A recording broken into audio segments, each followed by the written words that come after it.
Welcome to the Seeds of Discovery podcast, a space for exploring energy, intuition, and the deeper layers within. We're your hosts, Elaine Riley, Beth Blair, and Amanda McCaskill.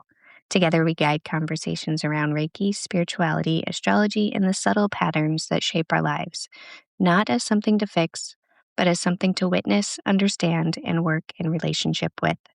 This is a space for exploring your inner world, for noticing your patterns, your energy, and your natural rhythms so you can move through life with more awareness, intention, and alignment as you navigate the transitional pathways unfolding within you. Oh, there it is. There's a giggle. Hey, Elaine. Hi.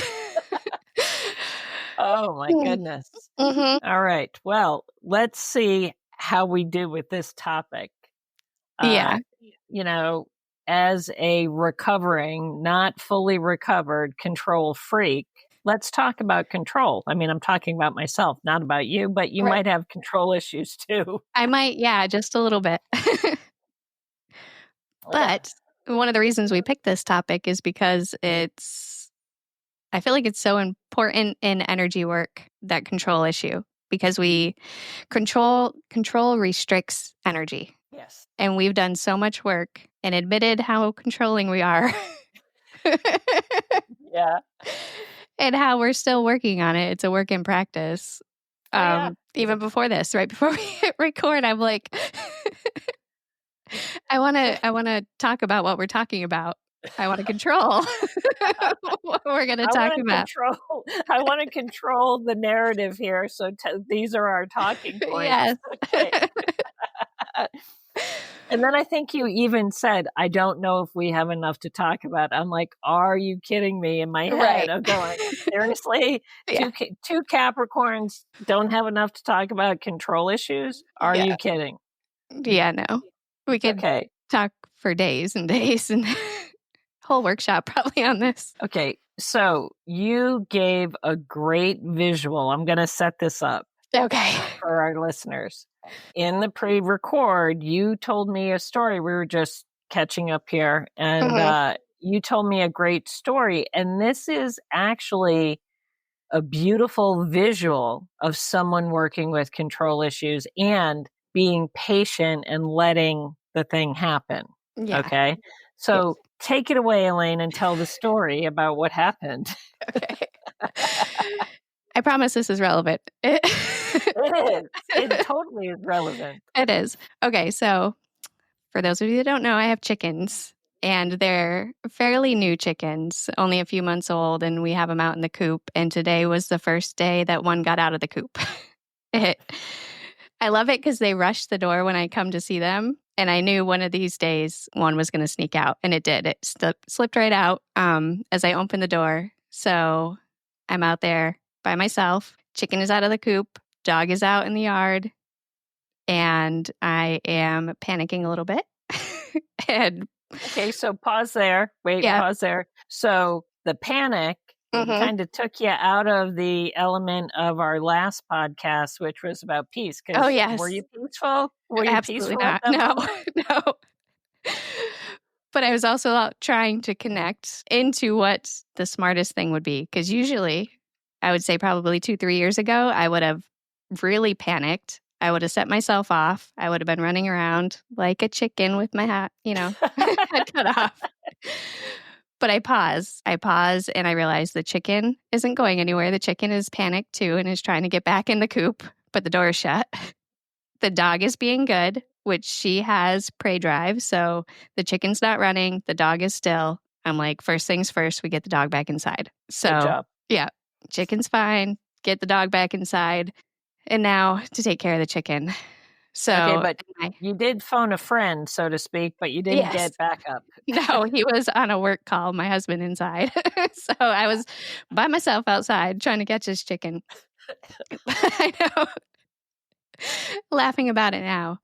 Like I said, in my head, I wanted to run down this chicken, like chase it and try and grab it and get it back to where it needs to go. But I had to take that moment of peace and that moment of calm and, slowly go up to the chicken. The chicken's trying to get back in the coop, trying to get back with its friends. So I was next to the chicken. I try and grab the chicken slowly. The chicken hops away, like a foot away. So it's me next to the chicken, try and grab the chicken hops away. But I'm trying to do a slow grab because I'm trying not to scare it away. Okay, so right there, does anybody feel their control issues showing up right here? Because I Right. certainly do. Yeah. That process of like it just being out of reach, like the thing that you want to control, I just can't get it. Yeah. Just keep tracking it down. So we went around just about the whole coop, just one hop at a time. Yeah. Until finally it panicked. It flew up. I caught it. We got it back in the coop and everything was fine. So you caught it like midair, like it's flying, and all of a sudden, it's easier to grab when it's. Yeah. Yeah. It did it on its own, kind of. I caught it, but yeah. I love that story so much for the visual of working with control issues. Yeah. Okay. Because now in my head, I just see chasing after a chicken, but like doing the dance step, almost doing the side step of like just, slowly creeping up on it, to. Yeah. That literally is what it is. But if you go full in, metaphorically too, with a chicken, you scare it. Yeah. The more you try and control it and the more intense you are about it, the more forceful, the more it's going to run away and get out of your grasp. Yeah. But that's everything. That's life. That's energy. It's so funny that that's our visual that we're using. Well, right now I could say, well, that's a wrap for this podcast because we just talked about control issues and now everybody's got the visual. So we can just move on. Exactly. And, You're welcome. Yeah. Yeah. Well, it's funny though, because okay, let's break that down into, like you said, it's life, it's energy work, it's these other things. So if we talk about it from the energy perspective, when you get that person that comes to you for a session, because a lot of Reiki practitioners do it that way, they are trying to fix or control what the issue is and direct the Reiki to the person. Okay. That doesn't work. No. It works. The person might feel better for a little bit, but it's really not necessarily solving the problem. But when you allow the Reiki to do whatever it's going to do, the person to have the catharsis that comes up or, the healing crisis or the emotional release without fixing it, without saying, poor baby, that's okay. That's where we get tangled up in working with other people and Reiki, because it's like, you're coming to me. I want to help you. I want you to get your money's worth because you're paying me. Right. Maybe. And that's not what it's about. It's about the person coming back to their own authenticity. And so they have to figure it out. And you are no more driving the bus with Reiki and fixing somebody than you were going to be able to get that chicken if you ran after it. Right. Yeah. And so I think that's part of the reason we come back to doing Reiki for yourself first, because that takes mastery in releasing control too. Like think about what you said about where you would have been last year chasing down a chicken versus where you are this year. Yes. And a lot of that has to do with the work that you've done, allowing the energy to work with you in the way that it has. Yeah, because energy flows so much better when you release that control. When you separate yourself from the outcome and the expectations, because that's what we're attached to. You release those attachments. Like in our classes, we talk about, somebody might come in they have hip pain. So instinctually, you want to put your hands over the hip, treat the hip, and just let the energy flow. And they may want to see that too as a client. But if you have your hands over their hip and you get an inkling, intuitive feeling to go up to their heart. Yeah. Energy is connected to so many other things. Right. So it's intuitively treating it. It's intuitively opening up your intuition to treat the whole system. because most of the time, I'm going to say 9 times out of 10, the hip pain isn't just hip pain. It's connected to other stuff. And that idea of directing it, like Yeah. It's a hard dance. And I'm laughing on the inside and I'm stammering with my words because I was one of these people, Yep. who Same. thought that I was sending Reiki. Because that's the language that we use. And I am not being flip about it. Well, maybe I'm being a little flip about it, but I am just opening to the most effective way that I can send Reiki is getting out of the way and just connecting my awareness. When I say I'm connecting to Reiki, it's not like I have to plug into it and let it download. I mean, it's here.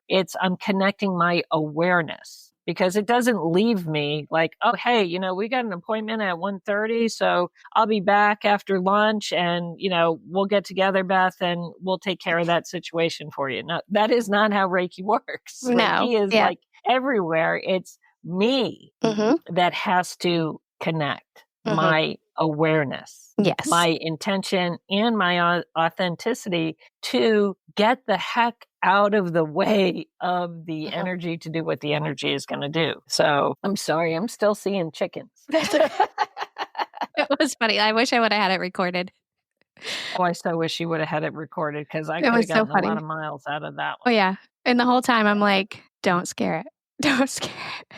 Don't, just be calm. Oh, and I'm trying to bring the Reiki in for myself too during it, now that I think about it, because I'm like, if I'm calm, doing the animal Reiki, sending that out, but trying to do that in that situation, that takes a lot of practice too. It does take a lot of practice. It does take a lot of practice. I think you leveled up that day. Yeah, I think so too. And kudos, by the way, to my girl, Lily. Right? I know. Yeah. I was proud. She's got she's a shepherd Malinois. She's got prey drive, and I can't fault her for that. No. But she did good. She didn't go after it, and the chicken wasn't running either, but, Well, I think part of the reason, too, she didn't go after it because you had, I'm going to say it this way just to be snarky, you had control over your anxiety. Right? You weren't anxious. So the anxiety really wasn't showing up. Yeah, she wasn't trying to protect me or... Yeah.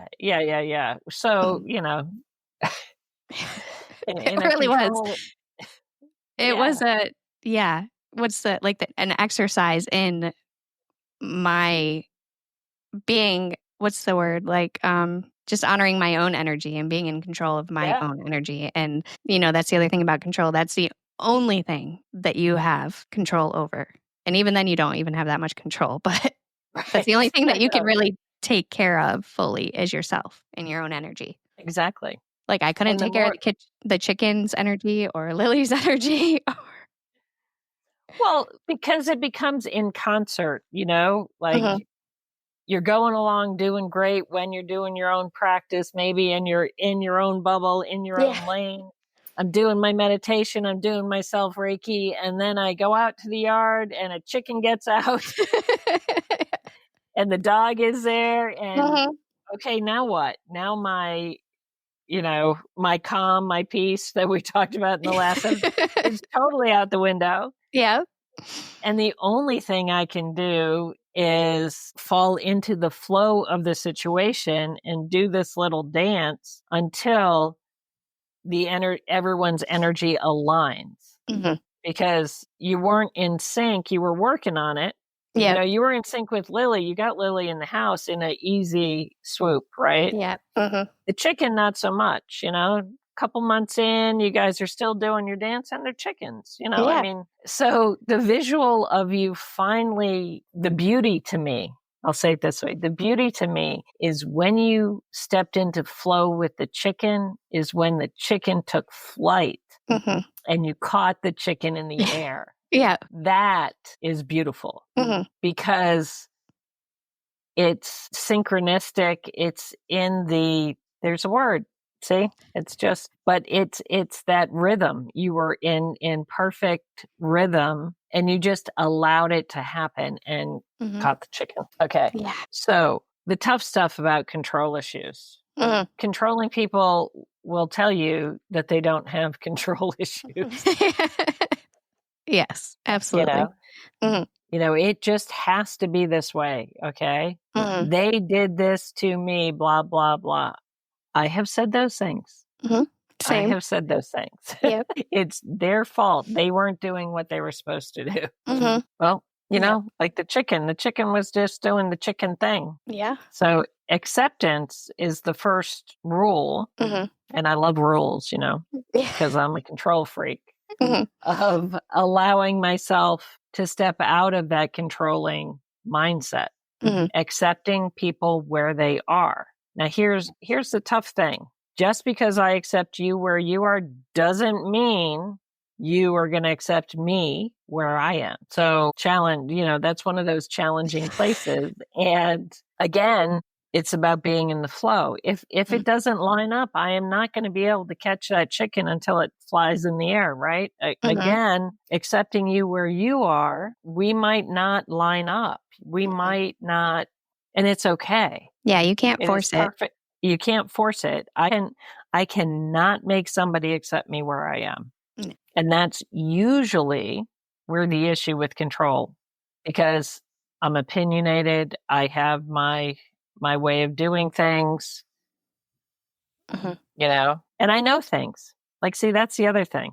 Like when you're when you're a recovering control freak Capricorn, you just know stuff. Yeah.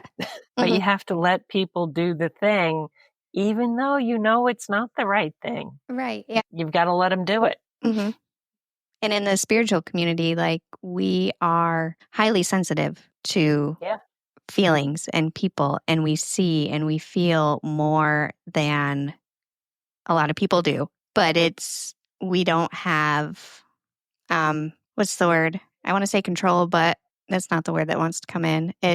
We just have to allow it. We just have to let it be. Because even though we know and we see and we feel, doesn't mean that we have to fix it for other people. It's not our responsibility. We don't have permission. No. You know? And that's what I feel like a lot of spiritual people think that's their job, that's their mission, to fix everybody. You know, they can feel, I was one of those people. That's why we're talking about this, because we have been there. We've done that. We're still working on it. Like, I still am a bleeding heart and want to help everybody, but it doesn't mean that it's my job. And it doesn't mean that they're going to accept that help or that they want that help. Yeah. And to be honest with you, control and knowing things is probably one of my biggest triggers. Like, I can be Al Pacino in The Godfather. They can pull me right back into those behaviors. You know, I think I'm out. I think I got it. I think I'm releasing control. And then someone does something and I'm like, it's right there. Yeah. You know? It's those expectations. You expect people to act and do and feel the same way you do, or you want them to. And that's not part of it. We have to release control to let everybody be their authentic selves, whether that lines up with us or not, whether we like it or not. You know, again, that's not our responsibility. Right. Well, I think the part that comes in too, which is a very big challenge, is the idea of the ego and the unhealed ego versus the healed ego that we talk about in our Reiki classes, because there are a lot of folks who think that ego is bad. Yeah. And an unhealed ego is where it is the master of control freak. Okay. A healed ego says, you know, I can see you walking towards the edge of the cliff. I can tell you that there's a cliff there. I'm going to allow you to keep walking, you know, and do I intervene? Now, that might not be like a really great metaphor there. Maybe I'll go back to the chicken metaphor, because, you know, I certainly wouldn't let somebody fall off the edge of a cliff, but they might fight me and then they take me with them. Now, that is not a good scenario either. No. But coming back to the chicken and the safety of the chicken, getting back into the pen, getting back into community, you know, there is a way that you can ask permission to say, do you want to know what I'm thinking about this? You know, can I offer you some assistance? Right. I've done that. I'm not going to tell you what to do, but I'm going to tell you what I see is showing up if you want to know. Right. Yeah. And that is a hard thing from a teacher's perspective too, is allowing students to learn at the level, at the place that they are. Sometimes they need that lesson to come around a couple of times, and, the 2x4, gets bigger, or the number of times you get hit with a 2x4. Yeah. I think it's hard for us because we see, like when I think about our students, we see so much potential and we just want to, Right. we just want them to know how we see them, or, your controlling is showing. Yeah, it is. But that's something that we've talked about extensively and had to release. Just because we teach them, we guide them, doesn't mean that they are going to teach or take the guidance or, what we're offering. And it may not be the right time. It may not be right for them, but it's what we see and what we have to offer. But it's releasing the attachment. And some of those hard lessons, to be quite honest with you, are the lessons that they need to move them to the next level. It's kind of like the butterfly coming out of the chrysalis. If you help it out, it's going to be crippled. If you let it struggle a little bit, the wings are beautiful because they actually have to be working them to get out. And while we are both very intuitive and we do work in the spiritual side of things, we do not know exactly what somebody's soul contract is. Right. We might have an idea, but we don't know if they've, added an addendum to it in their life. Yep. And so there again, honoring people where they are. And I think going back to the part about knowing that not everyone's going to honor where you are, the truth there is they may be mirroring for you that you're not honoring yourself where you are. Yeah, that's a lesson that shows up a lot for me. Yeah, that's a hard one. It is. I think I need to say that one again, is maybe in a question form, which is when the challenge comes up that someone is not honoring you where you are, the question is, are you honoring yourself where you are? Yeah. Do you appreciate the growth? Do you appreciate the lessons that you've gone through? The release of the anxiety, the ability to catch the chicken midair. Do you appreciate that? Because, Yeah. And with as much work as I feel that I've done, I still kind of struggle with appreciating where I am. Me too. Yeah, for sure. And I get shown those lessons over and over again. But it's being aware of them too, that, the healing is a spiral. It's not, one and done. It's coming back to those and releasing that control, choosing your energy. Usually if somebody is triggering me, something in me, we talked about the peace before and the triggers. One thing I've learned, and it's so hard, is to look at myself, like you said, just reevaluate your energy. Yeah. Why is that triggering me? Is that something that I'm feeling unsteady about in myself? Is that something that I feel like maybe I'm doing somewhere that I'm unsure of? That's a hard one too. Oh, if we could just have it as a destination, Yeah, it would be nice. Right. And just release all the control. I feel like this needs a part two. I know. Well, I think, it's a practice. It's not perfection. No, it's not. There are certain things that you quote unquote take responsibility for. I think about okay, we've talked about your chickens, but think about the difference. Oh, I've got a good one. Okay. Think about the difference as your older son is going to be driving soon. Yeah. Thank you for reminding me.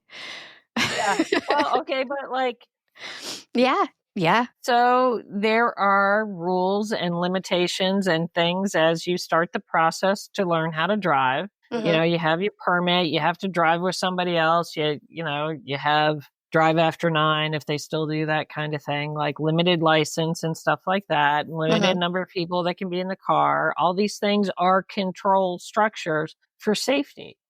So like allowing your son to operate in that framework and trusting the fact that he's going to do fabulous, is still a hard thing, because there is still that pull of I want to keep him safe. He is my little person who is not little anymore. And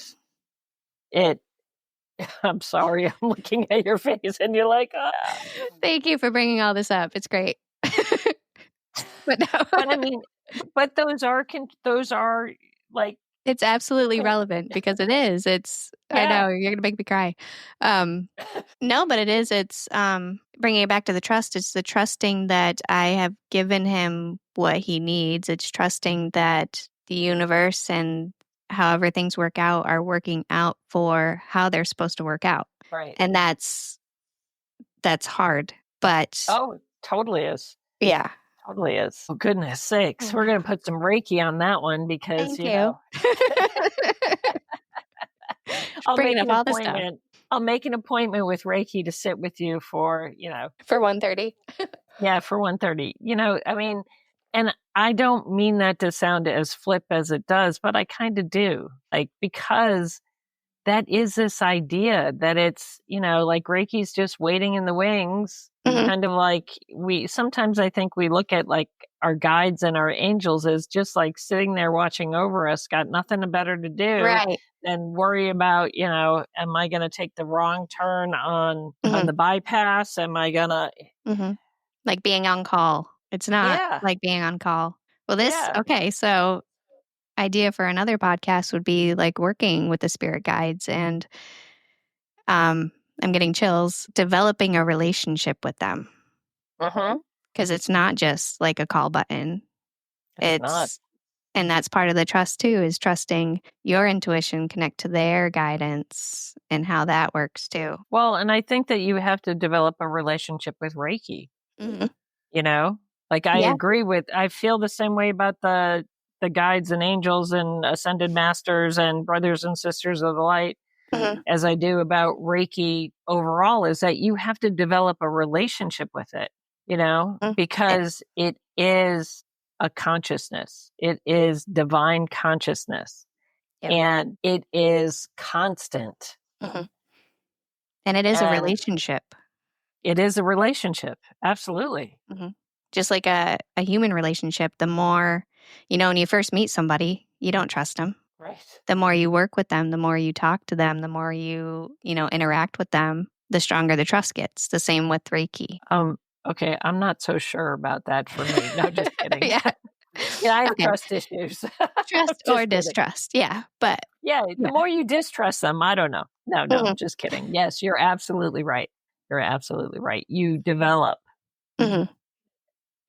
And that's the practice. That's why they call it a practice. It's the practice of Reiki. It's, that idea that you don't master Reiki, Reiki masters you. Because you're developing in your authentic purpose. You're developing in your divine self through working with the energy. And the relationship that you have with your guides, angels, and all, at all. Totems too, are all part of that deep understanding of the self. All right. Oh, that was so much fun. It was. That was so much fun. I'm just going to end with that was so much fun. Okay. It was fun reliving the chicken story. Oh, I could hear that chicken story over and over again, because I get different visuals every time I think about it. Yeah. It was pretty funny. All right. So, control, release it. Keep practicing releasing control. Opening to the energy. Opening. Yes. Okay. Whew. Until next time. See ya. Thank you for being here with us. Take a moment to notice what resonated, what shifted, what opened, and what might be asking for your attention. This work isn't about having all the answers. It's about learning to witness yourself with curiosity, compassion, and presence as you move through your own transitional pathways. Until next time, stay grounded, stay open, and keep discovering.